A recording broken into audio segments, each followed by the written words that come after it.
제가요 2019년 2월 말이죠. 황교안이 당대표가 될 때 그때 하노이 회담이 있지 않았습니까? 황교안이 어차피 당대표는 따놓은 당상이니까 마지막하고 또 된 직후에 광화문에 가서 미북 회담 반대한다고 텐트 치고 농성하라 했습니다. 안 했죠. 할 리가 없는 사람이죠. 그리고 그가 당대표 되고 폼 잡고 그들먹거리고 다니면서 아무것도 못하고 있다가 이제 마지못해 장애로 나와가지고 런웨이에서 손 흔들고 자빠졌을 때 저러다가 안 된다 했어요. 그러다가 나중에 안 되니까 이제 머리 깎고 청와대 앞에 단식하는 척 쇼 했지만은 그 무엇 때문에 했어요? 결국은 패스트 트랙도 됐고 공수처도 생겼지 않습니까? 그리고 여권이 2020년 1월 달에 다 밀어붙일 때 그때 의원 총사퇴하라 그랬지 않습니까? 그리고 총선 때까지 바깥에서 텐트 치고 한 3개월을 싸우라.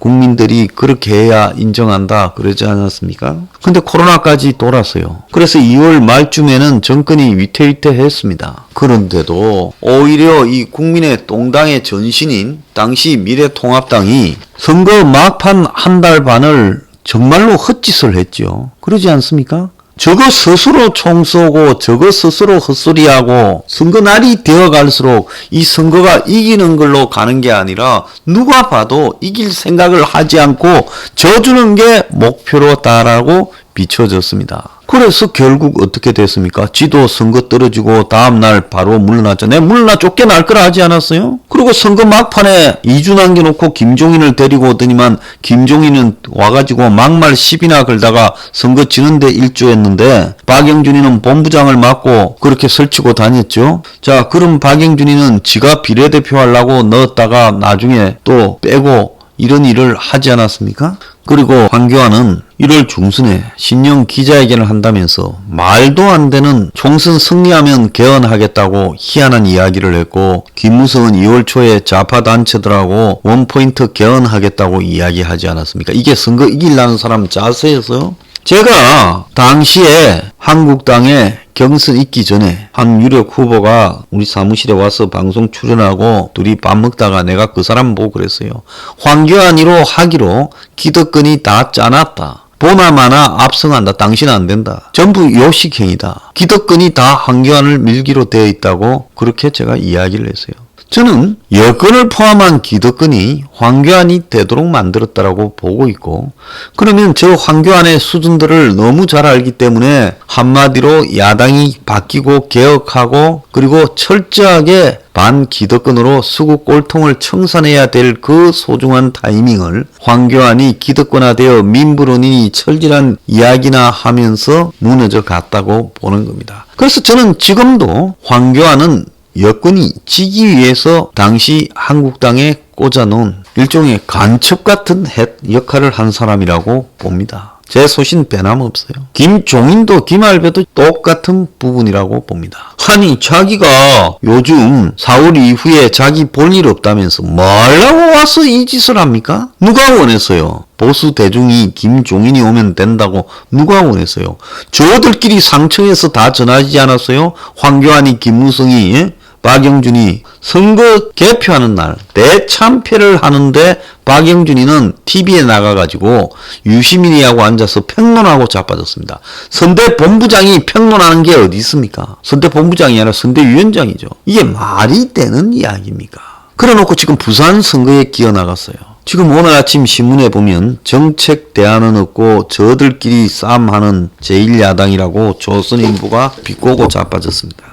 오늘 아침에 갤럽 여론조사에서 문가리가 1% 오른 38% 그리고 부정이 2% 내려온 52% 이렇게 나왔습니다. 정당 지지율을 보면 더불어 거수기당이 34%가 나왔고요. 그 다음에 동당이 20%, 정의당과 국민의당이 5%, 열린민주당이 3% 나왔습니다. 자, 여기서 툭 하면 더불어 거수기당과 동당 이 두 당만 가지고 34대 20 이런 식으로 해석하는데 그게 아니라 정의당은 이번에 서울시장이나 부산시장 보선에서 후보를 안 낼 거기 때문에 정의당 지지율은 더불어거수기당 34%에 보태야 되고요. 그러면 이 두 개 보태면 39입니다. 열린민주당 3%도 이거 여기에 보태야 돼요. 그러면 40이에요. 그러면 국민의 동당이 20%에다가 안철수의 국민의당 5%를 보태도 전체적으로는 42대 25. 그러니까 엄청난 격차로 지금 지고 있다라고 봐야 되는 겁니다. 보수층의 48%만 동당을 지지한다는 거예요. 자, 이런 정도의 지지율이라면요, 선거 이미 물 건너갔습니다. 서울은요.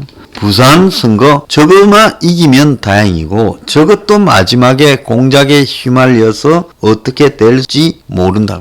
여권 내부에서 여러 가지 작업에 1월 달부터 착수하니까 급작스럽게 부산의 지지율이 역전되고 동당이 흔들리니 뭐니 이야기가 나와서 어제는 부산에 다 몰려가서 PT한다고 비전을 선포한다고 각 후보자들이 말을 했는데 이현주는 당 지도부가 가덕도 신고낭 추진을 발표 안 하면 후보 사퇴한다고 희한한 소리를 하고 자빠졌습니다. 당 내에 리더십이라고는 없고 안철수를 어떻게 다뤄야 될지 안철수 다루는 법도 하나 없습니다. 당이 원칙과 절차가 있다면 안철수 같은 건 그냥 원칙 절차를 통보하고 밀고 갔어야 되죠. 자, 당내 후보들은 서로 비방하고 있고 온갖 지저분한 사생활이 터져나오고 있습니다. 지난 연말만 해도 두 군데 다 큰 실수만 하지 않으면 무난하게 이기지 않겠냐.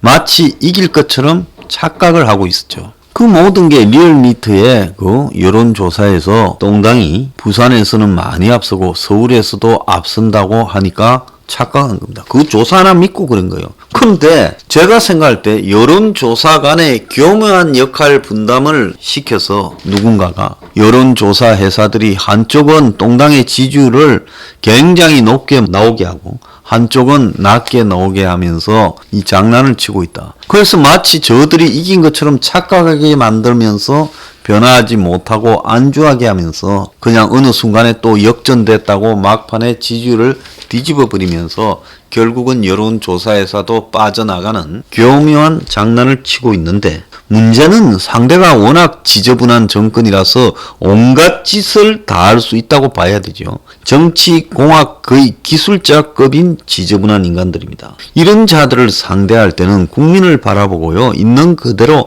담백하고 진실하게 가야 되는 거예요. 그런데 어디에도 지금 그런 게 없습니다. 제가 볼 때 서울시장 선거 못 이깁니다. 잘하면 부산시장도 놓칠 거예요. 지고 나면 여러 가지로 시끄러운 채 또 굴러가게 될 거고 거의 질이 멸렬한 상태에서 여권이 이원집정부제 개헌을 던지면 덥석 물게 될 가능성이 큽니다. 아마 보선지고 나면 대선할 의욕을 상실할 거라고 저는 보고 있습니다. 자, 지금 1월 말인데요. 지금 제가 볼 때 이 동당을 깨야 된다. 자, 저기 있는 자들은 야당을 계속 해먹으면 국회의원만 계속 해먹으면 아무 관계없다. 나라야 어떻게 되든지 대선에서 뭐 이기고 지고도 관심 없다. 궁극적으로 내가 국회의원만 해먹으면 된다. 이렇게 생각하는 사람이 대부분일 거예요. 그러니까 나라 장래를 위해서 승부를 걸고 싸우고 하는 사람이 나올 수가 없는 겁니다. 저 당이요. 정말로 되려고 한다면 이제 4월 재보선은 포기하고요. 내가 볼 때 저 꼬라지로 안 됩니다. 당을 깨야 되는 거예요. 누군가는 이 당이 이렇게 가서는 안 된다. 그래서 저 당이 뿔뿔이 흩어져야 해체하고 그리고 해체된 사람들이 다양한 정치 그룹을 만들어서 대선을 향해서요. 최종 승부를 볼 수 있도록 다양한 주장을 하는 그런 것들 속에서 다양성을 확보해야 된다. 가장 중요한 거는 대선 이겨야지요. 그러지 않습니까? 이번에 재보선은 그냥 이대로 질 거예요. 그러면 대선을 이기려면 저 패거리에 한데 모여 있어가고는 방법이 안 나온다.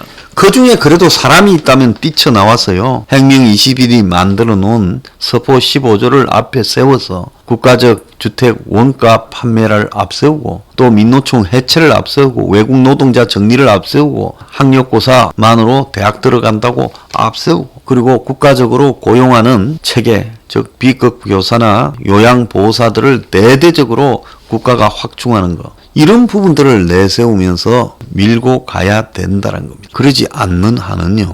제가 봤을 때 아주 요원한 일이다. 못 이기는 겁니다. 이제 지는데 익숙해져 버렸고 이제는 간첩이 저 당의 상층부와 깊숙한 곳까지 영향을 미치고 있고 저 당 밖에 있는 저 당에 있던 거대 세력들 당 밖에 많이 있잖아요. MB 패거리 뭐 김무성이 하는 포럼 이런 역할들이요. 김무성이 지금 뭐 때문에 정치한다고 마포에 포럼 열어놓고 있겠습니까? 교환하려고 하는 거 아니겠습니까? 그러니까 궁극적으로 저 당은 이번에 아마 저 당의 상당한 외곽에 있는 사람은 4월 재보선을 저라고 생각할 겁니다. 지고 나면 이제 본격적으로 여건이 던져주는 스테이크 쪼가리나 얻어먹으면서 개헌으로 가게 될 거다. 결국은요.